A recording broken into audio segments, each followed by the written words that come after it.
Welcome to the Catalyst Life Coaching Podcast with John Kim and Noelle Cordeaux. If you're inspired to begin your own life coaching practice or just want to learn a little bit more about what it's all about, visit JRNI.co. That's JRNI.co for more information. Your adventure awaits. Hi, I want to remind you, if you enjoy our conversation, to subscribe so you'll be notified when new episodes come out. Today, Noelle Cordeaux and I are going to talk about... We're talking about appreciative inquiry and how to coach people towards happiness. Wow, what does appreciative inquiry even mean? Yeah, those are big words. Appreciative, it is. Appreciative inquiry is one of the foundational concepts that we cover in our Catalyst Life Coaching Intensive. And it is one of the oldest, most tried and true coaching techniques out there. It's one of my personal favorites. It's one that I love to work with. And it's a technique that centers around discovering what is the best of someone's life. What is their life force? What is life-giving? And what fuels that person in a truly, truly authentic way. So does that overlap positive psychology? It can. Okay. It does, certainly. And that's actually where I was going to go with it today, because as you know, that's my jam. Yes. But there was a really beautiful metaphor that I think I've repeated a couple times over the last weeks because it's just really stuck with me. And it's that the same life force that causes new shoots of spring grass to pop out of the ground with green color also courses through every human. And so however you define that, whether it's God or spirit or just being or existence, we all have this aspect to us that is an authentic life force. Is that life force, does it need to be fed or it diminishes? Well, what do you think? I think it does, because I think in some people I sense that, that force radiating, and I don't know how much of it is actually personality or this thing that you're talking about. And I think for many, and this is me included, back in the day, it was very dim. It was at the most, it was a pilot light, when I was not happy. Yeah, 100%. And so, why do people live in the negative? How does that work? From a brain functioning perspective, I would posit that if somebody's living in the negative, if somebody's always looking at what's wrong in their life, yes, that's due to a couple different factors. So number one, there's this thing called negativity bias, which is our evolutionary bent towards focusing on the negative aspects of life. And it's actually really important because the reason that we're all alive today is our ancestors were really good at avoiding danger. right. And so our brains and bodies are just naturally attuned to it. And then that triggers your nervous system when you sense danger. So if you're always looking at what's wrong and you're sending these little signals to your brain of danger, unhappiness, you're just shooting cortisol everywhere. And you're literally creating a pessimistic lens through which you see the world.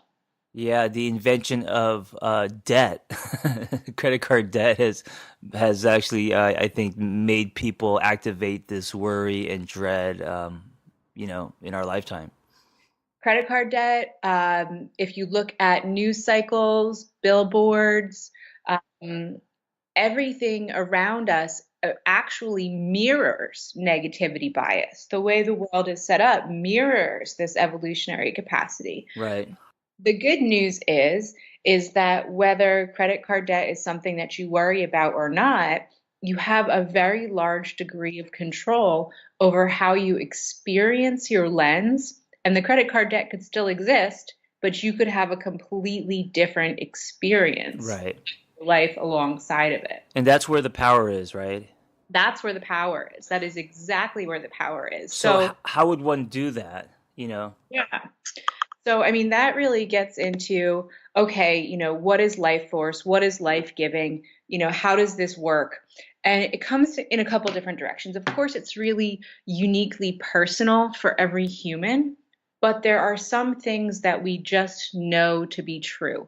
So, for example, negative emotions are really rapid and fast acting. They course through your body very quickly, and so they're very noticeable. Very reactive. Very reactive.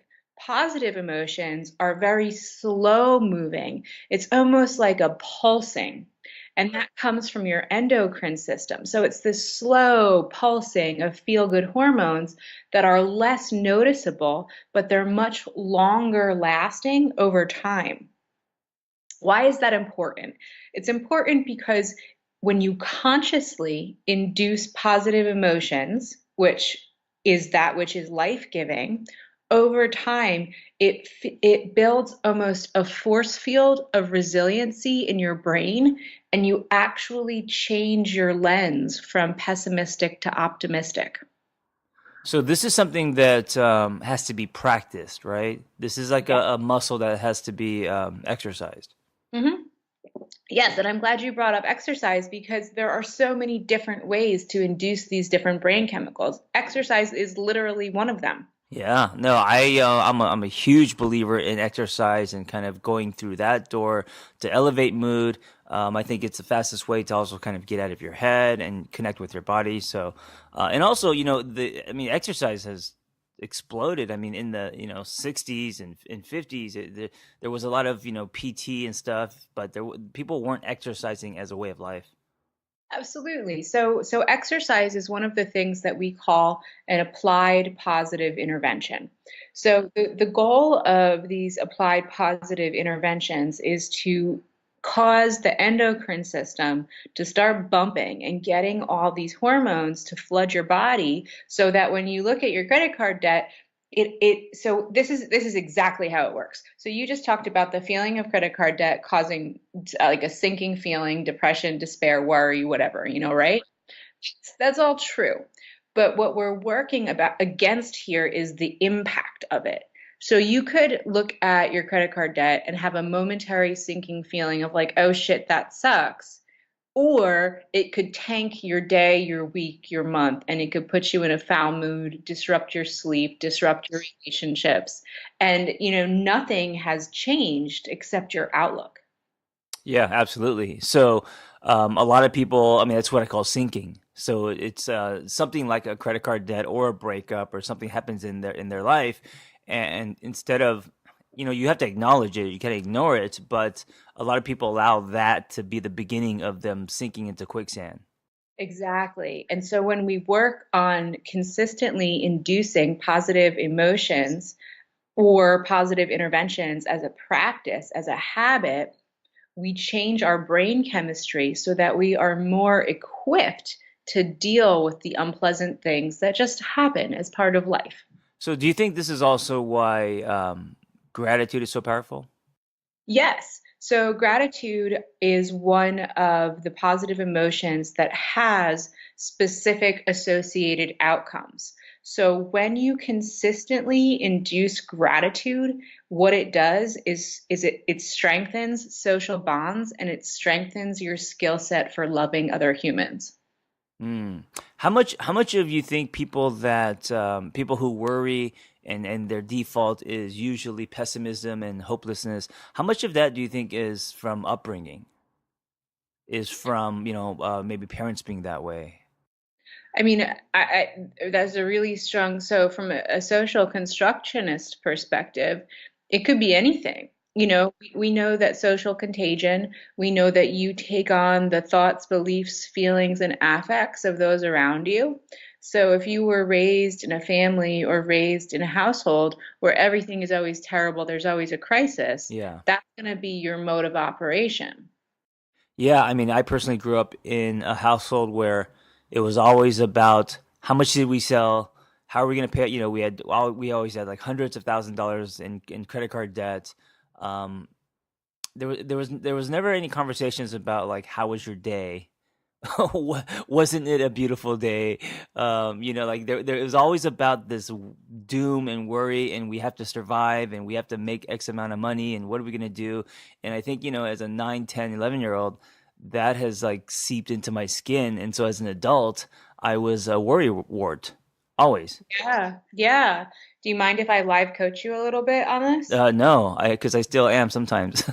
Okay. Okay. Well, just one of the funny things is when you first said, the question is like, how much did we make? The first thing that I thought of, John, was me. I mean, that sounds like me week in and week out with our company, right? Yeah, yeah, of Like, course. but it's a completely different experience because my affect is light and happy and friendly. Right, right. Um, so, what you just described with your family situation, and thank you for your vulnerability and sharing with our listeners. That's really awesome of you to open up, is what a really fabulous example of the strength that your family has and your ancestral lineage of being survivors. Ooh, so you are taking that situation and seeing the positive in it. 100%. Right, Because right. we just said that the negativity bias has an evolutionary purpose. The purpose of it is to keep us alive. And so your family was freaking great at it. Yeah, I mean, if you look at, they came here with $500 and just, didn't speak English and just had to survive. So, I mean, Exactly. I mean, hell yes, that's like strength and bravery, courage, smart, sure. survivorship in every single direction. So your what you are made of is some really seriously strong stuff. Okay. I love that. And Hmm. when you're in survival mode, it's appropriate to be looking at the bottom line, to be looking at the scarcity, to be looking at, how do we change this?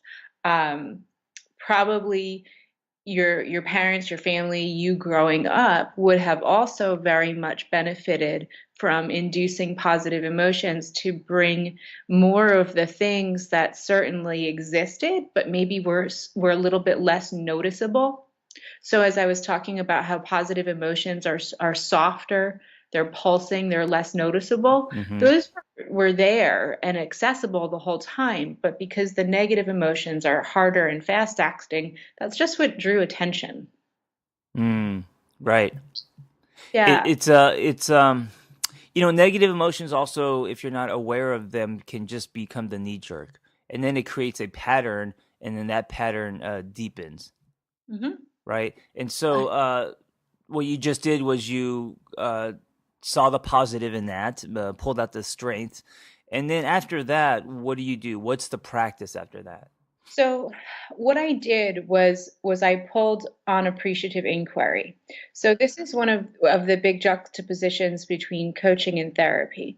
So if you were sitting in therapy right now and you gave that scenario to your therapist, that therapist might say, let's talk about your feelings. Right, Let's process it. Let's talk about what that was like for you as a child. right, As a coach, I don't want to go there. I love you so much, but I don't want to hear about that. right, You know, right, right. so I needed to get you into a strengths-based positive mindset. Mm, I needed for you to feel a sense of pride about your family, and I needed you to see that there was purpose there, right. and that even though it was a negative experience, in some way it was life-giving. So then once you and that was very helpful, by the way. Once you do that, then what do you do? Is it then So it it's like yeah, so it's like you pull forward into the future what you need, right? So looking back, with the positive reframe and everything that we talked about how strong your family was, how resilient, how brave, how capable, what from that do you want to take and carry with you into the future?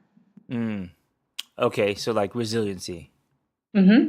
The knowing that with that mindset and how far they've come, or what they've, built with the little they had, reassures me that I will be okay. Yes. So that's hope right there. That you just induced the positive emotion of hope.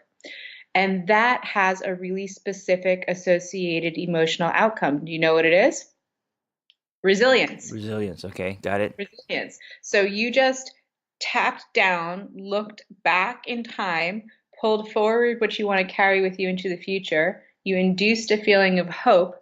And now the outcome that you will experience if you consistently induce hope is that you will build your emotional muscle with resilience. You know what? I just had a thought. If people can learn this tool and then apply it to the people that they love around them, what an amazing gift they would be giving.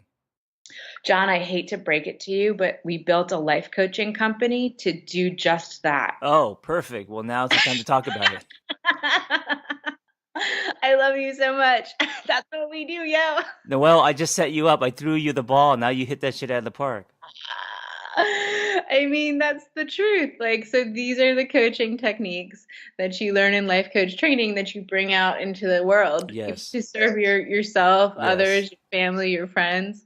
Let's talk more about positive emotions and what we can do and how we can induce them, because this is good stuff. Noelle's laughing at me because she knows I was just stumbling into it, that wasn't by intention. But that's okay. That's how I roll.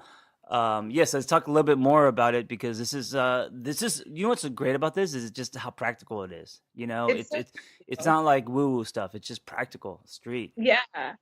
Yeah. So, in relationships, it's really important for each person. You have your containers theory, right? Yep. So it's important for each person to have their own solid container. And part of that is for each partner in a relationship, or partners in a relationship or triad or constellation, to have their own interests and engagement out there in the world, to have their friends, to have their own sense of being, to have their own life. When you don't have those things, on the negative side of things, going into therapy land, that's when there's enmeshment, that's when there's codependence, Sure. that's when there's, clinginess.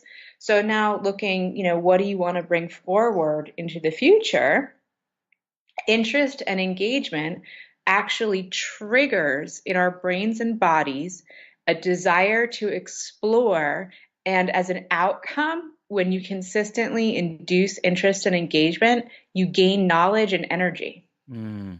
Yeah, Yeah. that's awesome. I mean, interest and engagement. You mean talking about when we're engaging with each other, correct? Interest and engagement in outside hobbies, being your own person. Oh, right, got it. Yeah.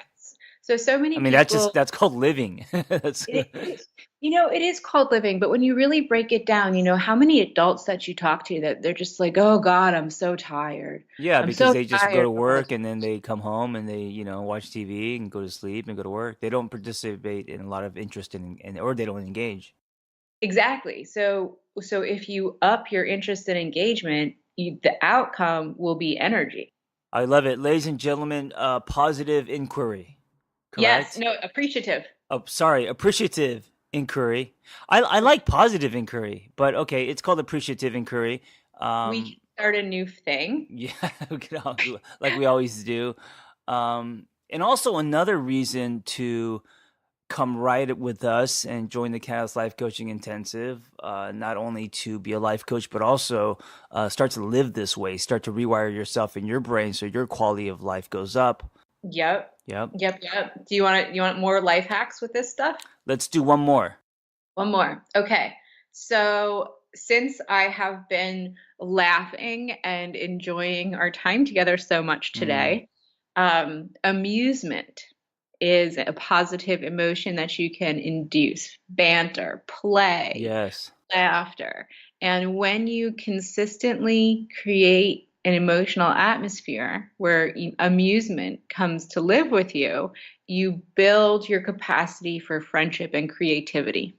Yes, I love that. And I just want to add, instead of seeing the lack of amusement and how someone is not having these abilities or tools, practice them yourself, because they could be contagious. Because the more that you are this way, other people see that and they also choose to be. 100%. 100%.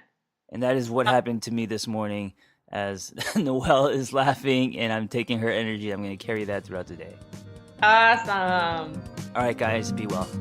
Take care. Bye bye.